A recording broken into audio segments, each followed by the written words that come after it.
कहानी का भाग 2। अनिकेत मोटरसाइकिल को बहुत तेज चलाते जा रहा है। वह राक्षस भी उतनी तेजी से उनका पीछा कर रहा है।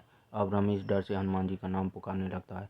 राक्षस पीछा करते करते पेड़ से एक डाल तोड़कर उसको अपने दांतों से नुकीला कर उनकी ओर फेंकता है। वो सीधे जाकर रमेश के कंधे में लगती है। अब रमेश घायल हो गया है। अनिकेत घबराहट में मोटरसाइकिल को अपने घर की तरफ ना जाकर जंगल की ओर मोड़ देता है। रमेश भी बहुत घबराया हुआ है और घायल भी है। राक्षस बहुत ही भयानक और बड़ा है। वह उनका पीछा करना नहीं छोड़ता। अनिकेत को दूर एक मंदिर दिखाई देता है। वह मोटरसाइकिल उसी ओर मोड़ देता है। मंदिर पहुंचकर दोनों मंदिर के अंदर प्रवेश करते हैं। उन्हें वहां एक बाबा जी मिलते हैं जिनके चेहरे पर बहुत तेज है। बाबा जी उनसे पूछताछ करते हैं कि वो दोनों इतनी रात को जंगल के इस सुनसान जगह पर क्या कर रहे हैं, क्या कारण है। अनिकेत बाबा जी को सारा घटनाक्रम बताता है और उनसे प्रार्थना करता है कि उसके दोस्त का उपचार करें। बाबा जी रमेश का कंधा देखते हैं और अनिकेत से कहते हैं कि चिंता नहीं करो, सब ठीक हो जाएगा। बाबा जी अपने कमरे से आयुर्वेदिक दवा लाकर रमेश के कंधे पर लगाते हैं। कुछ देर बाद रमेश को भी राहत मिलती है और नींद आ जाती है। अब बाबा जी अनिकेत से कहते हैं कि तुम्हारा पीछा ब्रह्म राक्षस कर रहा है और अब तुम्हारे मंदिर से बाहर आने का इंतजार कर रहा है। जैसे ही तुम दोनों बाहर जाओगे वह तुम पर हमला करेगा। अनिकेत बाबा जी से कहता है कि अब क्या करें। बाबा जी उसको शांत करते हैं और कहते हैं कि प्रभु श्री राम की कृपा से सब अच्छा होगा, तुम चिंता मत करो। अनिकेत को बाबा जी के शरीर से दिव्य अनुभूति होती है। बाबा जी अंदर से 2 लाठी लेकर आते हैं जो दिव्य प्रतीत होती हैं। एक लाठी अनिकेत को देते हुए कहते हैं कि अब युद्ध के लिए तैयार हो जाओ और जय श्री राम का जयकारा लगाते हैं। बाबा जी अनिकेत से कहते हैं कि वो ब्रह्म राक्षस अपने साथ और बुरी शक्तियों को बुलाएगा। तुम निडरता से युद्ध करना, मैं तुम्हें कुछ नहीं होने दूंगा। अनिकेत बाबा जी के चरणों को छूकर जय श्री राम का जयकारा लगाता है।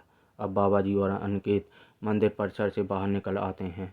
जैसे ही ब्रह्म राक्षस उन्हें देखता है वह उन पर हमला करता है, लेकिन बाबा जी उसके हमले से अनिकेत को बचा लेते हैं। लेकिन उसके दूसरे वार से अनिकेत दूर जाकर गिरता है। अब ब्रह्म राक्षस और बाबा जी में भीषण युद्ध शुरू हो जाता है। बाबा जी के प्रहार से ब्रह्म राक्षस दूर पेड़ से जाकर टकरा कर गिर जाता है। अब ब्रह्म राक्षस समझ जाता है कि बाबा जी के रूप में कोई दिव्य पुरुष है। ब्रह्म राक्षस अपनी शक्ति से बुरी शक्तियों को बुलाता है। अब चारों ओर बहुत से ब्रह्म राक्षस और आत्माएं आ गई हैं। बाबा जी कहते हैं आ जाओ, आज सबको मुक्त होना है। अब जैसे जैसे बाबा जी अपनी लाठी राक्षसों और आत्माओं पर चलाते हैं, ठीक वैसे ही अनिकेत भी उन्हीं की तरह अपनी लाठी चलाता है। इस भीषण युद्ध में कभी राक्षस हावी हो जाते हैं तो कभी बाबा जी, लेकिन अधिकतर बाबा जी ही हावी रहते हैं। अनिकेत भी अपनी पूरी ताकत से युद्ध करता है और घायल हो जाता है। यह देख बाबा जी बहुत क्रोधित हो जाते हैं और अपनी पूरी शक्ति का प्रयोग कर राक्षसों और आत्माओं से युद्ध करते हैं। अनिकेत बाबा जी की ओर देखता है तो उसे हनुमान जी के दिव्य दर्शन होते हैं। अनिकेत समझ जाता है कि बाबा जी के रूप में कोई और नहीं बल्कि बालाजी सरकार श्री हनुमान जी महाराज हैं। अब बाबा जी एक एक करके सभी राक्षसों और आत्माओं को मुक्ति प्रदान करते हैं। अनिकेत यह सब देख आश्चर्यचकित और अश्रुपूरित है कि आज उसे श्री हनुमान जी के दर्शन हुए। वह अपने आप को सौभाग्यशाली मानता है और बाबा जी को दंडवत प्रणाम करता है। बाबा जी अनिकेत को वरदान देकर अंतर्ध्यान हो जाते हैं। अनिकेत अब उठकर मंदिर परिसर में जाता है। तभी अनिकेत की माँ को फ़ोन आता है। अनिकेत उनको सब कुछ ठीक है बताता है और जल्दी घर आने की कहकर फ़ोन रख देता है। भाग 2 संपूर्ण समाप्त। दोस्तों, यदि आपको यह कहानी अच्छी लगी हो तो सब्सक्राइब करें और लाइक करें।